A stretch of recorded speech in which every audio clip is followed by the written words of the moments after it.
DSPN, the Devlin Sports Podcast Network. DSPN. We're on YouTube. We're all over social media.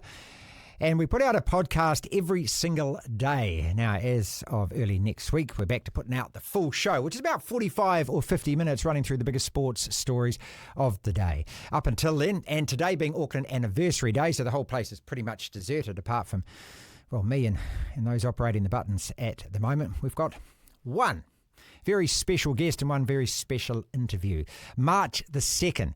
I know all sports fans got that already rung in the calendar because Vegas against the Raiders. The Warriors kick off NRL 2025. And our very special guest, it's a privilege to have him on board today. Kurt Capewell joins us. G'day, mate. Thanks so much for joining us. No worries at all. It's coming around fast, isn't it? It is. It's creeping up. I'm really looking forward to the trip, actually. Hopefully we get over there and have a good win and we'll have something to celebrate. You been there before? Obviously, yeah. I've been to Vegas before, yeah. I went there on holiday. I was lucky enough to go over there and, funnily enough, launch a jersey for the Broncos, and I didn't end up playing over there for them. It was a good trip, and it looks like a good place. Can't wait to get back. It'd be great for the fans. What an experience if you are on board for that. Look, I've got a million questions to ask, and we'll just kick it off exactly where we're at the moment, training-wise, where the team is at, what happens between now and March. Because we're only, 2 or 3, maybe 4 weeks away from our first preseason games. Yeah, not far away at all. So hopefully the training will slow down a little bit. We've been getting hammered all preseason, so I'm looking forward to the training to slow down a bit and get into some game time. Kurt, how much dwelling on last year on post-analysis of the season? Not a lot. We obviously addressed everything in the wrap-up of last year, and this preseason's been about finding what's going to help us be a better team and get back in the top 4. And it's been a great preseason. We've had a lot to work on, and it's going well. I saw a great quote the other day about the NFL. I think it was Tom Brady saying that, somebody had said to him, we had a great season this year and we're looking to sort of build upon that or flow from that into the next season. He said, no. He said, the NFL stops and starts. Every season is absolutely new. I think the NRL is like that too. It doesn't matter what you did last season. You can turn it around in a season. And if you actually think that last season means you're going to have a great season this season, maybe not so. We've seen that with the Warriors. We've seen that with your Broncos over the last couple of years. Correct. Yeah, that's right, mate.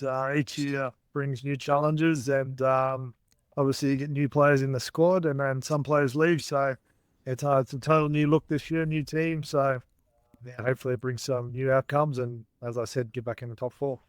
Losing the experience that we have, those 5 players, Tohu and Jazz and Sean, Montoya, AFB, 800 and something plus games of experience. But not just that, it's a lot of heart and soul of the club. These guys, a lot of them have been around, for a very long time, 10, 20 years maybe, have played all their league at the Warriors. So we're not just losing that on-field experience, taking a huge chunk, if you know what I mean, out of the club as well. How do we fill those gaps?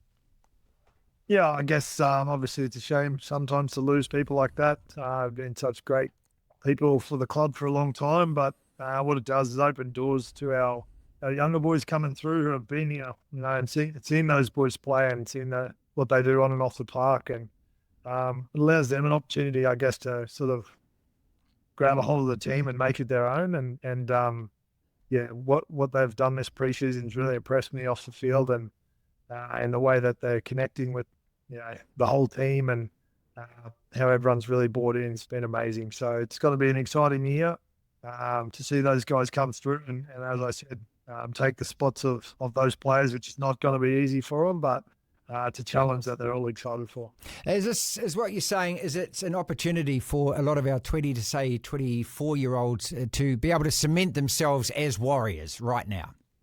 Yeah, that's right. Obviously, in doing that, they get to sort of shape the team in the way that they see it for the next 10 years going forward. So, there's something that, they're a very good group, our young guys coming through. They've been together through the Warriors juniors too. And, I think this season will really shape what happens with this club moving forward.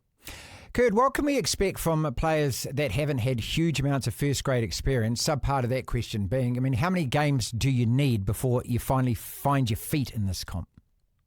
Yeah, it's one of those things. Obviously, it's great to have youth in the team and a young, vibrant, some superstars coming through, which is good. But it's also handy to have a bit of experience and a few older heads to help calm the process and when those games get a bit frantic, to be able to bring us back down to earth. So I think we've got a really good mix of that this year, as I was saying earlier. And I'm excited to see some of the talent coming through. What they can do on the field is extraordinary. So strap yourselves in. It should be a good season. How much of it is going to be a development year for a lot of these young guys? And where do we temper our expectations? I wouldn't say it's going to be a development year for them. I guess every year is a development year if you got to look at it in that aspect.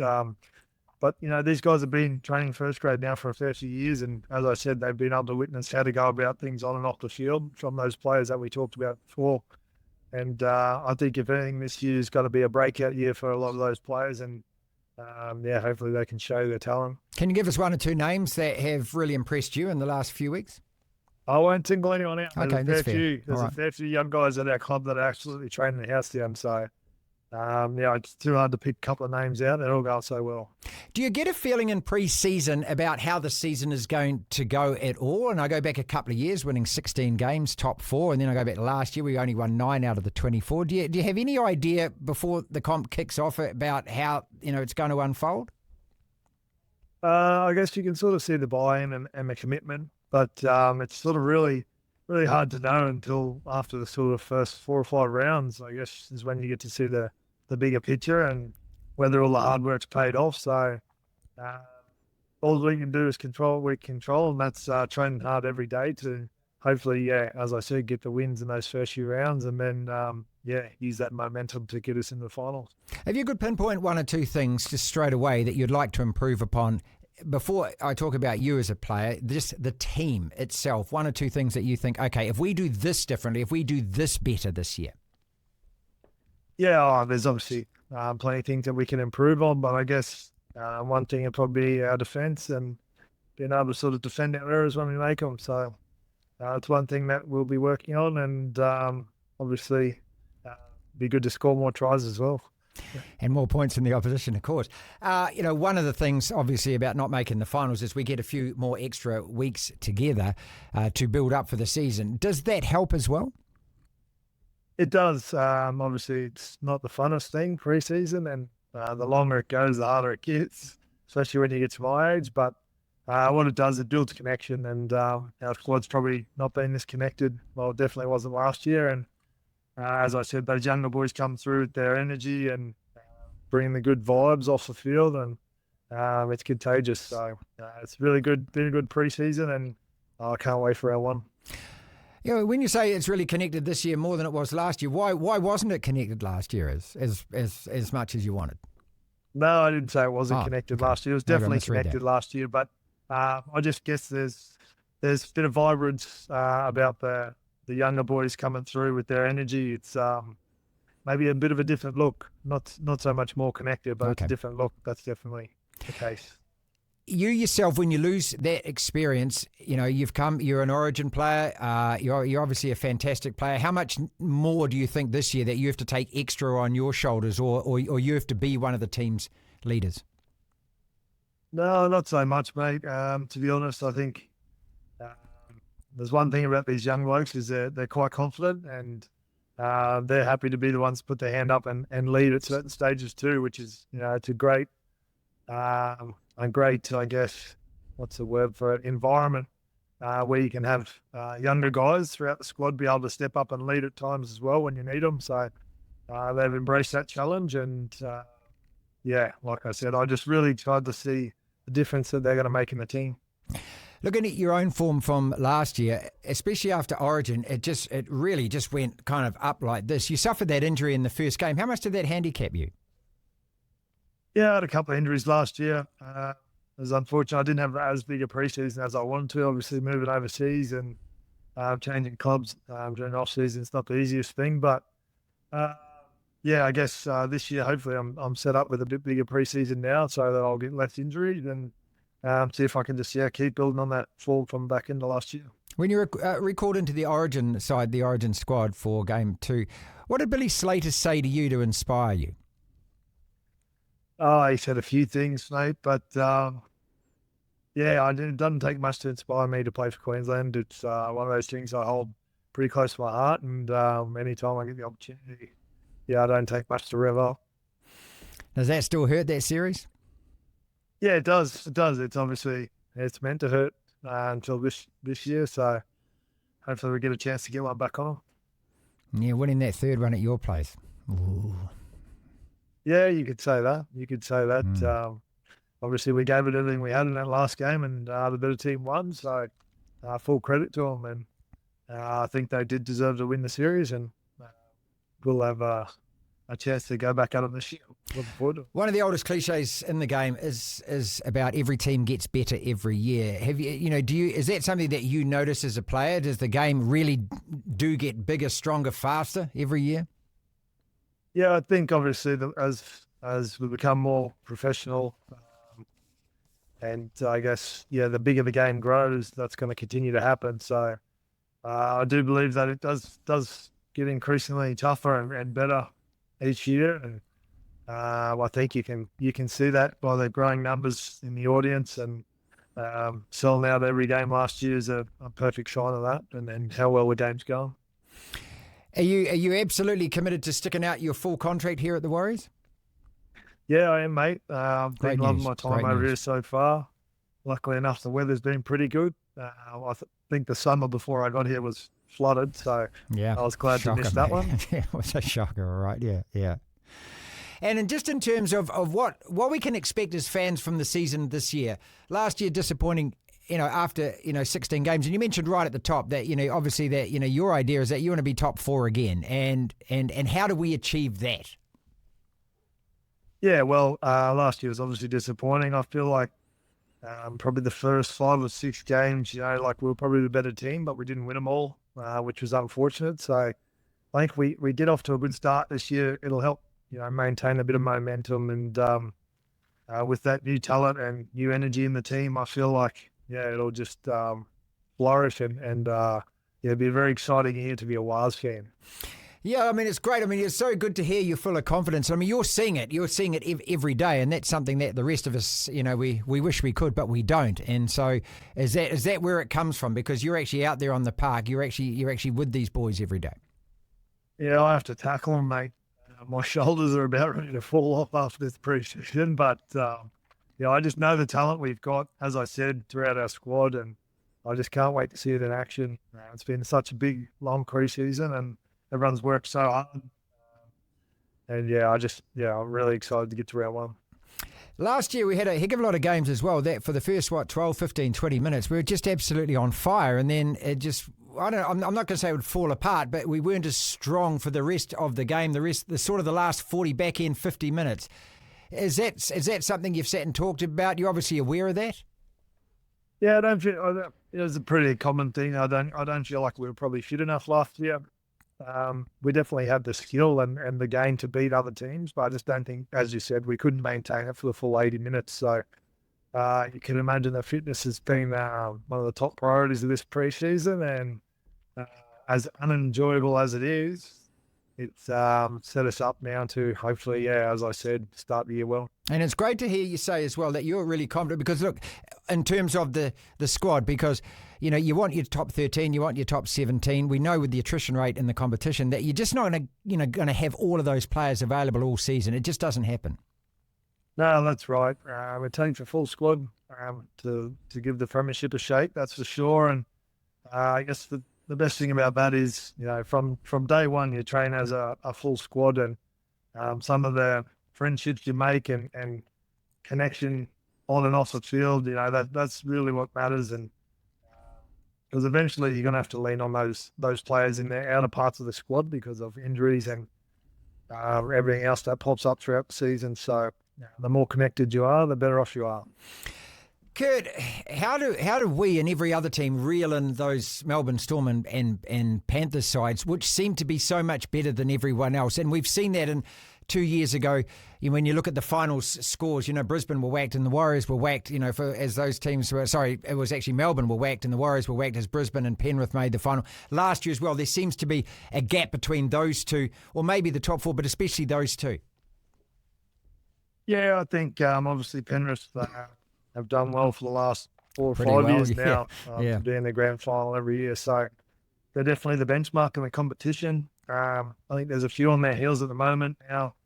But yeah, as I said, the game just keeps getting faster and the players keep getting better. And I think, one thing we're lucky about is the natural talent we have over here at the Warriors. And now that we've got, the right people running the show and everyone's buying in, I guess, the younger talent that's coming through, not only this year, but in years to come, to see what they're going to be able to do with that is going to be amazing.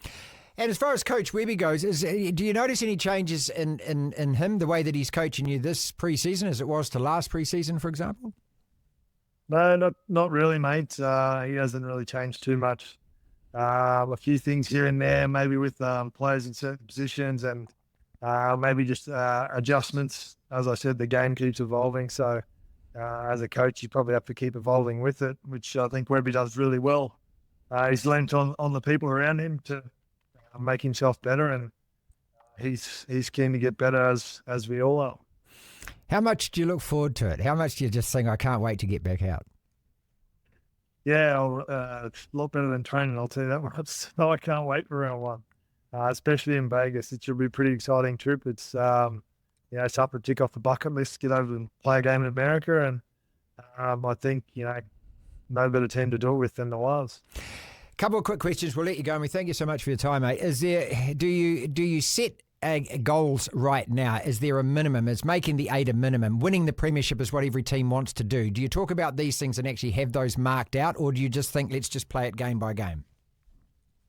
Yeah, that's a good question, I guess, but it's probably pretty important not to set too many outcome-based goals like that. It's probably more important, I guess. Something I've done my whole career is focus on week to week and, just honestly concentrating on the next job at hand. If you get your sights set too far in advance, it can bring you apart. So I think we'll just be focusing on getting our training right at this stage. And then obviously once we get over to America, is getting the win over there and then, recovery for that next round game after that. You're one of the highest achievers already in the game by the fact you play in Origin, of course. Do you go out there every season and think, I want to be the best player in the world in my position? Is that how you actually approach it? Not so much want to be the best player in the world, mate. More so I just want to be the best player I can be. Make sure I give myself the chance to do myself and my family proud and get a win with my good mates that I get to run out there with every week. So that's the best thing about sport, and the best thing about rugby league is being able to, as I said, get a win with your mate and have a beer in the shed afterwards. I said there were 2 questions. I've actually got 2 more. James Fisher-Harris for a start. What has he brought? He's brought obviously what he brings every week is that ruthlessness around training and the intensity. He sort of he captains that, he controls that, he sets the standards, and these young boys are just so hungry and eager to follow. So they've been really stepping up to the mark. You used to being a one-team, one-horse town. Obviously, the Broncos are. I know that there are other Queensland-based teams, but Brisbane loves its Broncos. Not just Auckland, but New Zealand. It's a one-country town, one-country club rather. And is that something that you actually like? And the fact that the focus is intense, obviously, and there's so much adulation, everything else. But do you like that aspect of it? Yeah, I think it's amazing the support we get. Obviously, having the whole country behind one team is pretty amazing, and it's unlike any other team in the NRL. And as you can see by us selling out every home game last year, it's unbelievable. Yeah, it's cool. So brilliant, wasn't it? I feel like if they're like that on a bit of a down, I can't wait to see what they're like when we win the comp. So because we want every team that comes to New Zealand to hate coming to New Zealand, right? That's the goal, isn't it? Yeah. That's the goal, mate. Yeah. All the very best for the season. We thank you so much for your time, mate. You're getting me all excited already. I'm excited too. Thanks for having me on. DSPN.